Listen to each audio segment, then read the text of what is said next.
안녕하세요. 이상민 목사입니다. 7월 18일, 오늘 읽을 말씀은 로마서 10장, 11장의 말씀입니다. 오늘 말씀을 통해 함께 은혜 받는 시간이 되기를 원합니다. 로마서 10장 말씀입니다.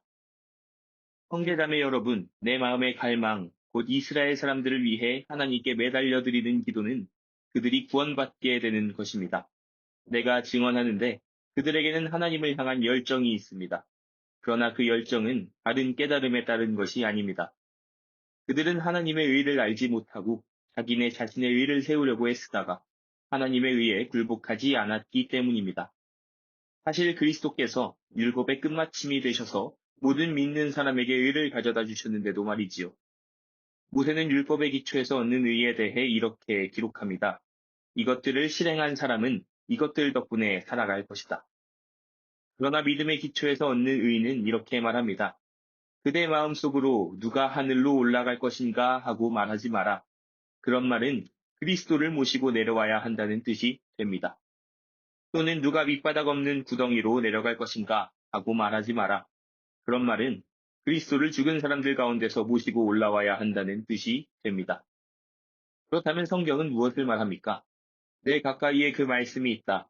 내 입에 있고 내 마음속에 있다. 이것은 우리가 선포하는 바로 그 믿음의 말씀입니다.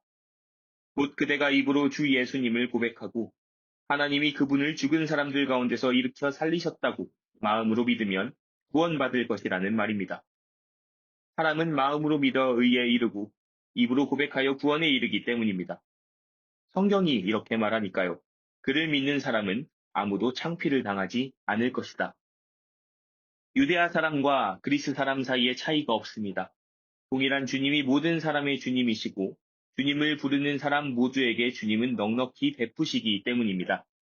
주님의 이름을 부르는 사람은 누구나 모두 구원받을 것입니다. 하지만 믿은 적이 없는 분을 어떻게 부를 수 있겠습니까? 들어본 적이 없는 분을 어떻게 믿을 수 있겠습니까? 선포하는 사람이 없으면 어떻게 들을 수 있겠습니까? 보냄을 받지 않았다면 그들이 어떻게 선포할 수 있겠습니까? 성경에 이렇게 적혀 있는 대로입니다. 얼마나 아름다운가? 좋은 것들을 좋은 소식으로 전하는 사람들의 발이. 그러나 모두가 복음을 듣고 따른 것은 아닙니다. 이사야가 이렇게 말하니까요. 주님, 누가 우리한테 들은 것을 믿었습니까? 그러므로 믿음은 듣는 데서 생기고, 듣는 것은 그리스도를 전하는 말씀을 통해 이루어집니다. 그러면 내가 묻습니다. 그들이 들어보지 못했습니까? 그렇지 않습니다. 온 땅으로 퍼져나갔네, 그들의 소리가. 세상 끝으로 그들의 말이. 내가 다시 묻습니다. 이스라엘이 알지 못했단 말입니까? 먼저 모세가 이렇게 말합니다. 나는 너희가 질투하게 만들 것이다. 내 백성 아닌 사람들을 가지고서 깨닫지 못하는 민족을 가지고서 너희를 노엽게 할 것이다. 이사야는 아주 용감하게 이렇게 말하기까지 합니다. 나를 찾지도 않은 사람들에게 내가 나타났고 나에 대해 물어보지도 않은 사람들에게 나를 보여주었다. 그러나 이스라엘에 대해서는 이렇게 말합니다. 온종일 내가 내 두 손을 펴서 불순종하고 대드는 백성한테로 내밀었다. 아멘. 로마서 11장입니다. 그러면 내가 묻습니다. 하나님이 자기 백성을 내치셨다는 것입니까? 절대로 그럴 수 없습니다. 나 역시 이스라엘 사람입니다. 아브라함의 후손이자 베냐민 지파입니다. 하나님은 미리 선택하신 자기 백성을 내치지 않으셨습니다. 여러분은 엘리야와 관련해서 성경이 무엇이라고 말하는지 알지 못하십니까? 엘리야가 이스라엘에 맞서 하나님께 이렇게 하소연한다고 말하지 않습니까? 주님, 그들은 주님의 예언자들을 죽였습니다. 주님의 재단을 완전히 파헤쳤습니다. 이제 저만 혼자 남았는데 그들은 제 목숨마저 없애려고 노리고 있습니다. 그러나 하나님이 엘리야에게 알려주신 대답은 무엇입니까? 내가 나를 위하여 7천 명을 남겨두었다. 그들은 모두 바알에게 무릎을 꿇지 않은 사람들이다. 하는 말씀입니다. 그러므로 그처럼 지금 이때에도 은혜로 선택하여 남겨두신 사람들이 있습니다. 그런데 이것이 은혜로 된 일이라면 전혀 행위들에 기초한 것이 아닙니다. 그렇지 않다면 은혜가 전혀 은혜가 아니기 때문입니다. 그러면 무슨 뜻입니까? 이스라엘은 애써 찾던 것, 그것을 얻지 못했지만 선택받은 사람들은 얻었습니다. 그 밖의 사람들은 마음이 다치고 말았습니다. 성경에 이렇게 적혀 있는 대로입니다. 그들에게 하나님이 주신 것은 깊은 잠의 영과 보지 못하는 눈과 듣지 못하는 귀입니다. 오늘날까지 그렇습니다. 또 다윗도 이렇게 말합니다. 그들의 밥상이 그들에게 올가미와 덫과 걸림돌과 안가품이 되게 해 주십시오. 그들의 눈은 어두워져 보지 못하게 해주시고 그들의 등은 늘 굽어 있게 해주십시오. 그러면 내가 묻습니다. 이스라엘 사람들이 걸려서 비틀거리다가 아주 넘어지고 말았습니까? 절대로 그럴 수 없습니다. 오히려 그들이 걸려 넘어진 까닭에 구원이 다른 민족들에게 이르렀고 이것이 이스라엘 사람들 속에 질투심을 불러일으켰습니다. 그들의 걸려 넘어짐이 세상을 부유하게 했고 그들의 실패가 다른 민족들을 부유하게 했습니다. 그렇다면 그들이 돌아와 그 수가 다 찰 때는 얼마나 더 그렇겠습니까? 여러분, 곧 다른 민족에 속한 분들에게 내가 말합니다. 그러니까 내가 다른 민족들을 위한 사도이니만큼 나는 내가 섬기는 일을 영광스럽게 여깁니다. 내가 내 결의부치에게 질투를 일으켜 어떻게 해서든지 그들 가운데 몇 명이라도 구원하고 싶어서입니다. 그들을 내치신 것이 세상으로 하여금 하나님과 화해하게 만들었다면 그들을 다시 받아들이시는 것은 무슨 일을 불러오겠습니까? 죽은 사람들 가운데로부터 살아나는 일이 아니고 무엇이겠습니까? 첫 예물로 바치는 밀가루 반죽이 거룩하면 나머지 밀가루 반죽도 거룩합니다. 또 뿌리가 거룩하면 가지들도 거룩합니다. 잘 가꾼 올리브 나무 가지들 가운데 몇 개가 잘려 나갔습니다.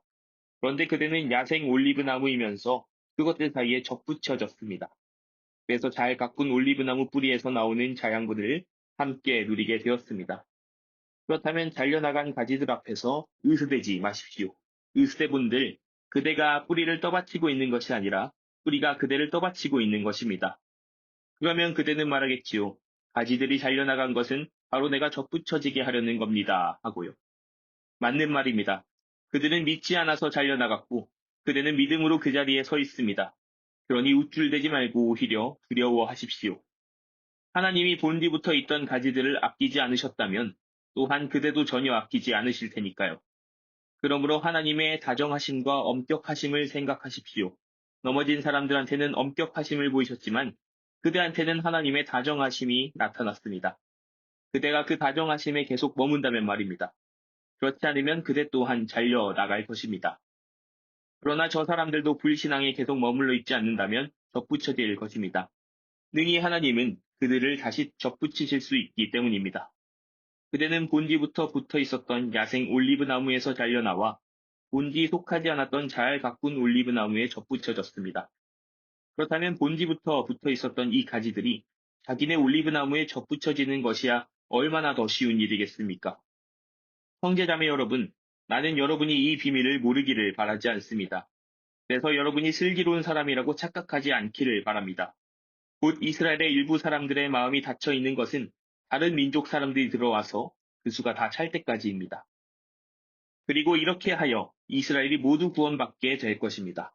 성경에 이렇게 적혀 있는 대로입니다. 건져내는 이가 시온으로부터 와서 불경건한 이들을 야곱에게서 돌려놓을 것이다. 이것은 그들과 맺은 나의 언약이다. 내가 그들의 죄들을 말끔히 지워줄 때에.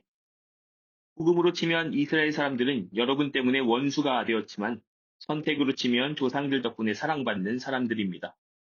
하나님의 은혜의 선물과 부르심은 취소될 수 없는 것이니까요. 여러분은 한때는 하나님께 순종하지 않았습니다. 그러나 지금은 이스라엘 사람들의 불순종 때문에 여러분이 하나님의 자비를 입게 되었습니다.